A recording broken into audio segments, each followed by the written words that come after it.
travel so quickly, their shadow can't even keep up with them.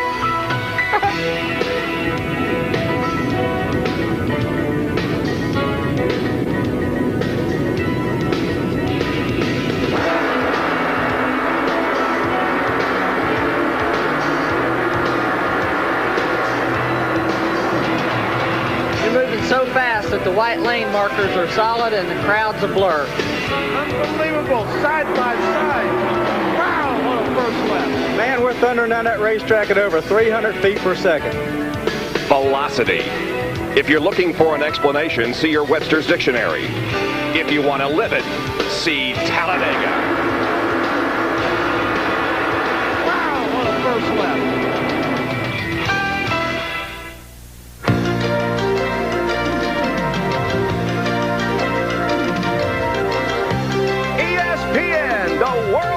Motorsports coverage presents Speed World. Today, live from Talladega Superspeedway in Alabama, it's the Winston 500. A beautiful Sunday afternoon. It was very cool this morning, but temperatures are beginning to warm up, just like the action is about to warm up on the racetrack. NASCAR Winston Cup Racing, stop number 9 at Talladega, Alabama, the Winston 500. Here's a closer look at Talladega Superspeedway. It's 2.66 miles in length. It's a trioval. The full lap time was 48.027 seconds. Pole speed 199.3. Banking between 18 and 33 degrees. Will go 188 laps. The field separation was 8.12 miles an hour. The starting lineup on the pole, his first since Charlotte last year in the Coors Ford number 9 from Dawsonville, Georgia, is Bill Elliot. Outside of the front row will be Ken Schrader from Benton, Missouri in the Kodiak Chevrolet car number 25. The second row, Darrell Waltrip from Franklin, Tennessee in the Tide Chevrolet number 17. And alongside Ernie Irvin from Modesto, California in the Kodak Film Oldsmobile car number 4.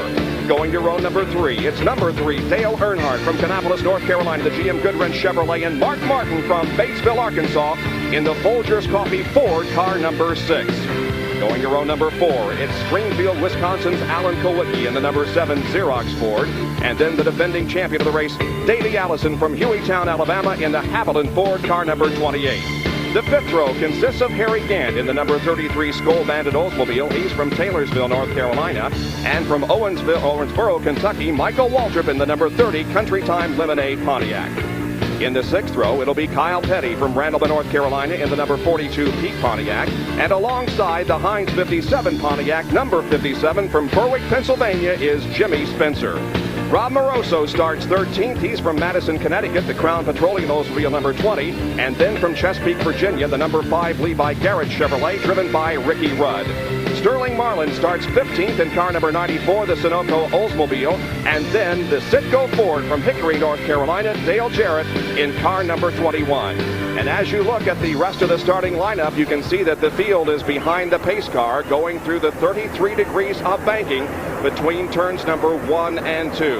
The pace car will lead them around for a half more lap, and then we should be getting the green flag and the start of 188 laps of absolute unbelievable competition at speeds near 200 miles an hour in the Winston 500.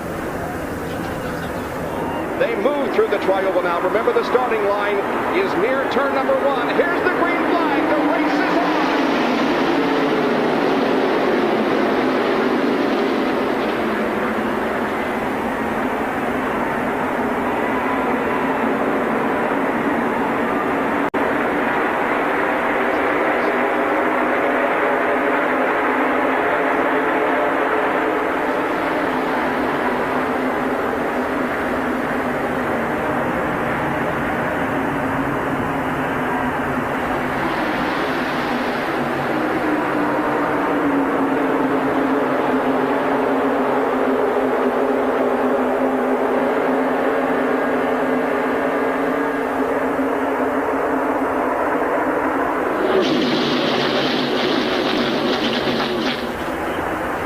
Schrader has the lead as they're about to complete lap number 1. Bill Elliott, with a very poor start, has dropped back several positions.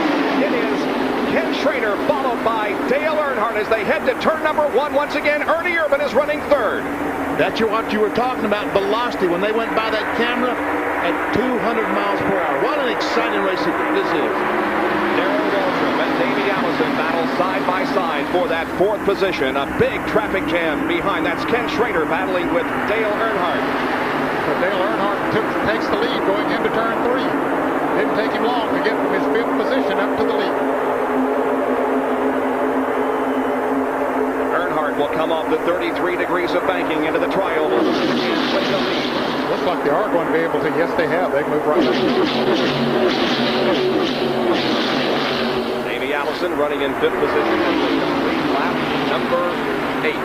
Don't you know that the competitors are getting sick of looking at the back of Dale Earnhardt's car at Daytona and Talladega? As Jerry Punch said, this car led 155 laps of 200. And what did it take him? 2 laps to get to the front here at Talladega? Greg, of course, ran so well in the Busch Clash. Now he pulls alongside Davey Allison and takes over that position. Greg Sachs doing a fine job and moved into 4th. And the number 75 car, Rick Wilson, is slow on the racetrack. Smoke pouring from the back end of it, and Rick Wilson is headed for the pits. I thought they might try. Now Greg again looking to the outside at the end of the backstretch. First 3 cars once again break away from the rest of the field. 3 Chevrolet Luminas. Those cars are fast. Ernie Irvan leads the second pack that also includes Mark Martin, Michael Waltrip, and Davey Allison. Ricky Rudd also following Davey Allison. And here's a battle for second position as Greg Sachs goes inside of Ken Schrader and takes second. Greg Sachs is now right behind the leader, Dale Earnhardt. And I can't tell you how difficult that is to be the 3rd place car and pass the middle car in a 3-car draft. Normally, the first 2 team up go by the first car, and then the second place car passes in. Well, look, they're leaving Schrader in the dust. These 2 guys might get hooked up and drive away. And no one thought that would happen, especially early in the race, Benny, but they might bring it side by side. That's costing them a lot of time on the racetrack because those people in front of them, they're running single file and just pulling that much farther away. That's the thing, you have to be very careful when you start to make a pass at Daytona and Talladega. You got to go ahead and make the pass. If you can't, you need to fall back in behind that other car because, as Ned said, cars running side by side, it just kills the cars. They will not run. Phillips 66 in-car camera looking back at Alan Kowicki and others. Now there's Kowicki looking back at him. Looking at Dick Trickle and Terry Labonte. Rob Moroso trying to squeeze in. There's the bumper cam looking back at Alan Kowicki from Dick Trickle's car.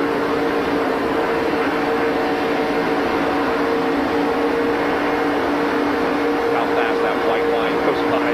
Like Davey Allison said at the opening, it becomes a solid white line.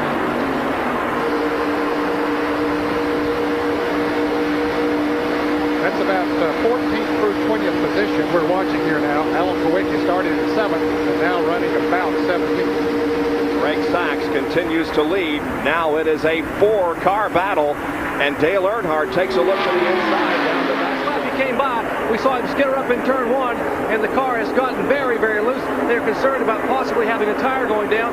A lot of cars now going by. Schrader's gone by. Ernie Irvan has gone by. And well, Ernie Irvan is trying to get by him, and it looks like they're concerned about a tire going down. They're getting ready here in the Slim Fast pit. A lot of concern here. If they can pull it off on the lead lap, they feel like they can win it. And I tell you, a lot of guys will come fast early on, feel they can win it too. Well, he's dropped back to 4th position, and it moves high on the track again, allowing Mark Martin now to pass him also. So indeed, Greg Sachs is dropping back. Here comes Sterling Marlin. As Sachs is now back to 5th, but does not show any sign of coming in for a pit stop. Stars and made a chassis adjustment on that Ford. Now the others are going, those who haven't stopped are going to be due for pit stops in the next perhaps 10 laps or so. So if they don't get a caution, Bill, Elliot, Darrell Walton, some of those who have made pit stops might be pretty good shape. From the Phillips 66 in-car camera, looking at Bill Elliott, pulling alongside of Dick Trickle in the banking. Back at Talladega Superspeedway, I'm Bob Jenkins along with Ned Jarrett, Benny Parsons, Dr. Jerry Punch, and John Kernan. We're live for the Winston 500, and there are the first 6 cars as they have broken away from the rest of the field. Green flag running, the bigger advantage it'll give. They can come into the pits and get back out and still be in somewhat of a pack of front-running cars. Meanwhile, these are the guys that they drafted away from. Kyle Petty and Michael Waltrip, and they are running. Like they talked about from the pits a moment ago, you've got to pit with somebody so when you go back on the racetrack, you have a drafting partner. And hope that you make equal pit stops. When everybody does their job at exactly the same time. 40 laps are on the board. 40 laps have been completed. It looked like he was pulling down there for a moment, but I guess he just... Kyle Petty bringing the Pete Pontiac in, and the crew down, Gary Nelson, going to work on that car. They will change right side tires, clean the windshield, and making sure they get as much opening in the grill as possible. John Wilson, the engine builder, looking at the front grill, make sure they're getting as much air up across the front of the car into the cowl. A little trouble now with the right rear tire. Finally, they get the tire, and he smokes that right side tire a little bit, but he gets the car moving down pit road. So we have seen a couple of cars spin their tires, as Benny warned in the early stages of our show, that it really causes a car to slow down and not make as quick an exit off of the pit road as he would like. Right now, the leader of the race is Buddy Baker. However, he has not stopped. Now here he comes. And just ahead of him is Rusty Wallace. Green flag pit stops being made. Buddy Baker in the Sonny King Ford slides to a stop. And John Curtin is in Rusty Wallace's pit for the stop. Rusty Wallace has the Kodiak Pontiac, or I should say the Miller Jr. and Ralph Pontiac, excuse me. Barry Dotson and crew just go for a 2-tire change, and Rusty is down. Here comes Alan Kulwicki out of the pits. Now back to the action on the racetrack as green flag pit stops have just been completed. We watch Morgan Shepherd along with the number 11 car of Jeff Bodine. Also right there is Darrell Waltrip. Waltrip made a pit stop early on during one of the cautions because the car was so loose they changed all 4 tires and worked on the rear spoiler. Now they will change right side tires. Eddie Dickerson takes the right front tire off. Sandy Jones, the crew now putting a lot of wedge in the car, jacking some weight in the right rear of the car. And they are trying to make the car a little bit tighter. He's down on the dash of the way. Good pit stop here for Jeff Hammond and the crew. 14.8 seconds for Darrell Waltrip, and the Tide Chevrolet moves back out onto the racetrack. He is back up front. He ran them down by himself. Now Schrader and Sachs look like they're going to hook up and try to go by Earnhardt. Yes, they are. They're trying to draft and get by Earnhardt. Schrader has not led the race today, I don't believe. And Schrader is now in the lead, but of course he'll have to lead as they cross the stripe before he gets the 5 bonus points. As the cars came off turn number 2, Ned. And Greg Sachs went very high coming off of turn 2. And let's see what happens as he comes back. And you can see the car number 9 of Bill Elliott apparently got tapped back there and sent him down to the grassed area, and Dick Trickle was coming up there and rammed into him, and there they go spinning around in the grass.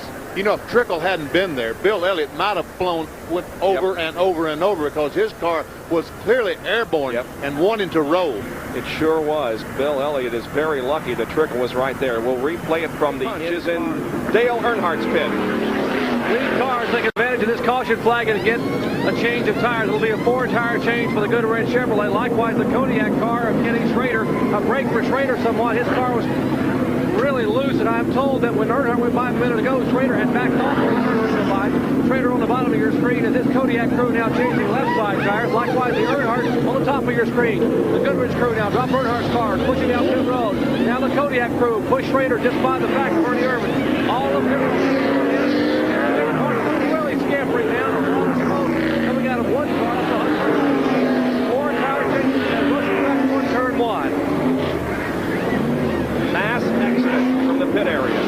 Ricky Rudd was forced out in the grass up at the top end of pit road as he was exiting. Someone pulled out in front of him and caused Rudd to go out in the grass. Pit stops being here to win a Pontiac Grand Prix by dialing 1-900-246-0101. The right guard halfway challenge, 95 cents a call. If you are called come back, and if you know who led at the halfway point, you can win a Pontiac Grand Prix. On lap number 84, we are 10 laps away from the halfway point. It is Dale Earnhardt and Kenter running as high as third position. Still the same three up front, Earnhardt, Sachs, and Schrader. You know, they talk about Greg Sachs. When he follows Earnhardt, they're able to stay up. And Michael Waltrip is also in the lead lap. He is in sixth position. And seventh is Sterling Marlin. 8 is Mark Martin. And those cars are the only ones on the lead lap. For that stripe again, it'll be one more lap to the halfway point and $10,000 to the leader of the race. One to go. Now this is the time to check out and see if this was the last lap and you were going for the win of the race. How do you do it? Do you stay out front? Well, Dale Earnhardt has no choice. And Greg Sachs figured his strategy out. Halfway challenge, people. And now Sachs stands a chance of losing second spot. Schrader moves alongside. That wasn't very smart, those two guys running side by side. And Schrader figured that out. And let Greg Sachs pull back in front of him.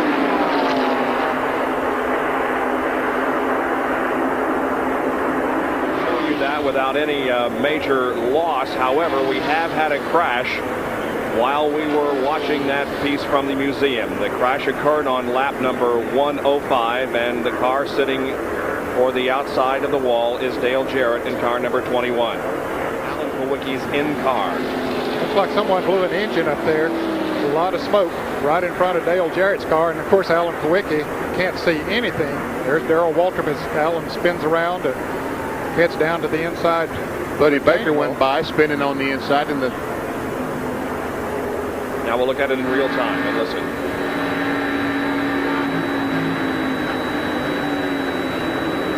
Ed, I believe there was contact between two cars up there. Yeah, it looked like there might have been right in front of Dale Jarrett.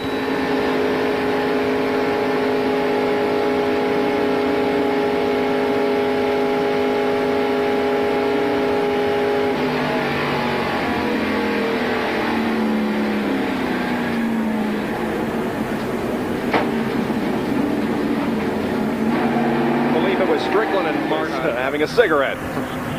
You know, he has a cigarette lighter in the car. He just reached for it. Reminds us of the days of David Pearson. He used to do that all the time. Bad habits are very hard to break They even when sure you're are. driving a race car.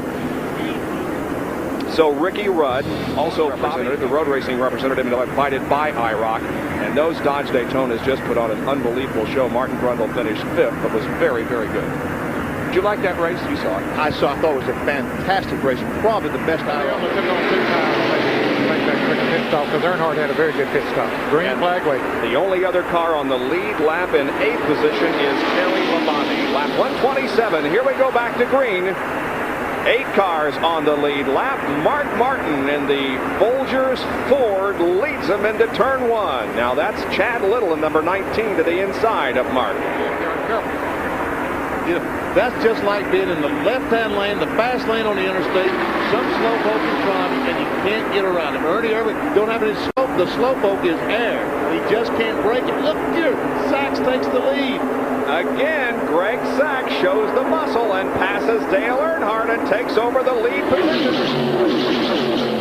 Greg Sachs from Mattatuck, New York, will lead as they come down and complete the 132nd lap.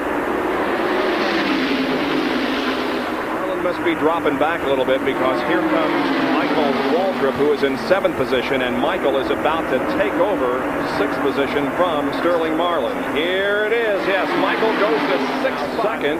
Greg Sachs 3rd. Boy, did they shuffle a lot in just one lap, Bob. Something's happened to Schrader. Ken Schrader is off the pace in that Kodiak Chevrolet. Something has happened. Ernie Irvin is now 3rd, and Greg Sachs is 4th as Ken Schrader. 2.5 miles. These fellas lapped him before he could get back to pit road.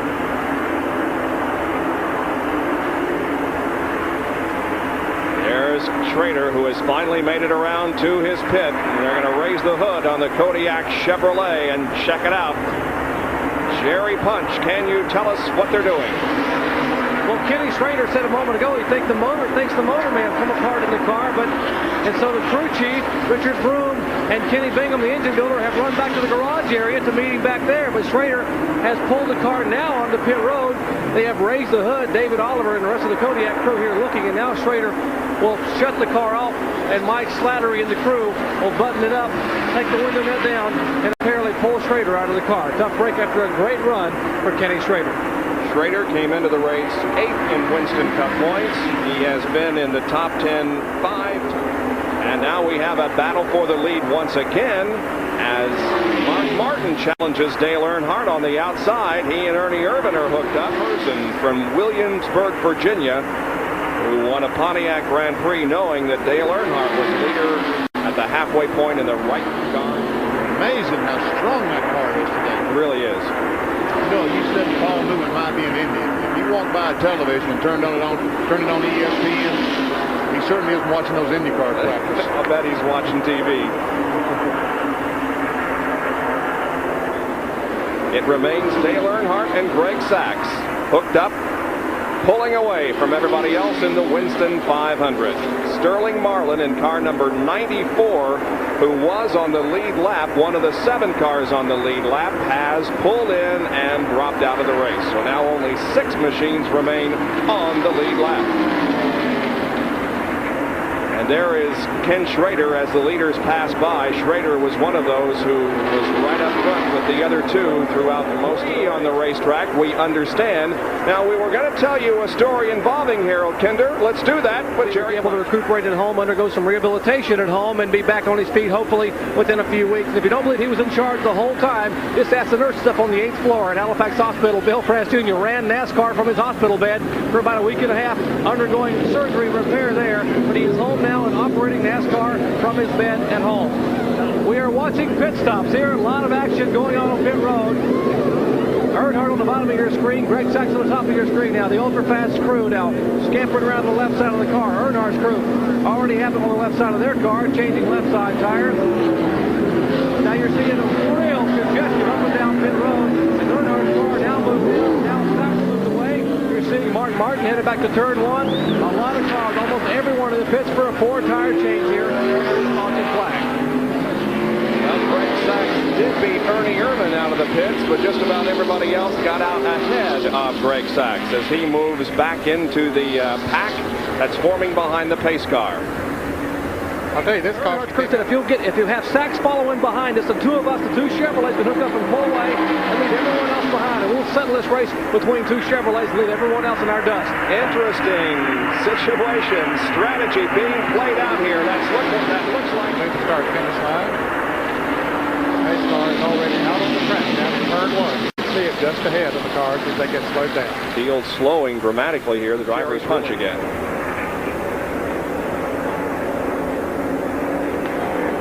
One of the people that's instrumental in the Chattel operation is a fellow by the name of Charlie Herring. Now, Charlie Herring is missing here today. He's an avid NASCAR and ESPN fan. He suffered a heart attack and is recovering at Emory Hospital in Atlanta. Charlie, we know you're watching, and all chat a little. A lot of your friends here up and down pit road that are big fans of NASCAR and Bullseye Barbecue and Craft say wish you a speedy recovery, as we do at ESPN. I certainly echo that. Charlie Herring and I had the pleasure of working with him in 1980. Charlie, get back to the racetrack with us, will you? By the way, this Bullseye Barbecue sponsored car. Can he bid it? No, he can't do that. Well, now Earnhardt has taken off, so Jake's got the situation that he's out in front of there. And Jack gets left in the dust. Yeah.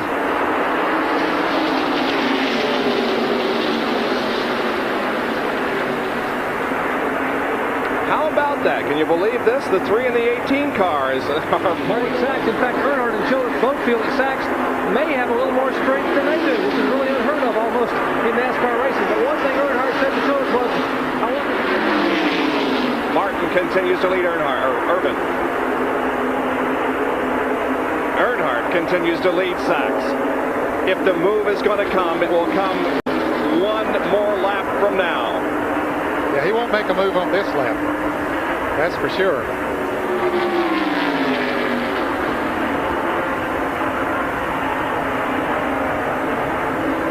Get ready, ladies and gentlemen. Now, where will he make it? Where, Benny, does he need to make the move now? Well, I think he's going to have to make it on the back straightaway. He's going to have to wait for coming off the second quarter and make the move. White flag for the last time. Harold Kinder is going to wave the white flag on a Winston Cup stock car race. Here it is. One more lap to go. Will it be Earnhardt or will it be Greg Sachs? Let's follow them around and see what happens.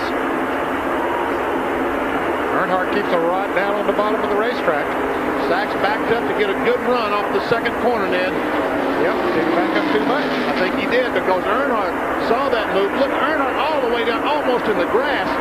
Drafted Bill Elliot just to get a little bit of help there. Don't think Greg Sachs is going to be able to do it. He does close in just a little bit and comes within a car length. It's a long way from the fourth turn down to the start-finish line, though. It is a long way. Here we are. They come out of the 33 degrees of banking onto the tri-oval, banked at 18 degrees. Still, Greg Sachs runs behind Dale Earnhardt. Sachs looks to the inside. Is he going to be able to do it? He now looks to the outside. They cross the line. No, it's Dale Earnhardt winning the Winston 500, and Greg Sachs with a beautiful battle in second position. And Mark Martin crossed the line just ahead of Ernie Irvin to take third spot.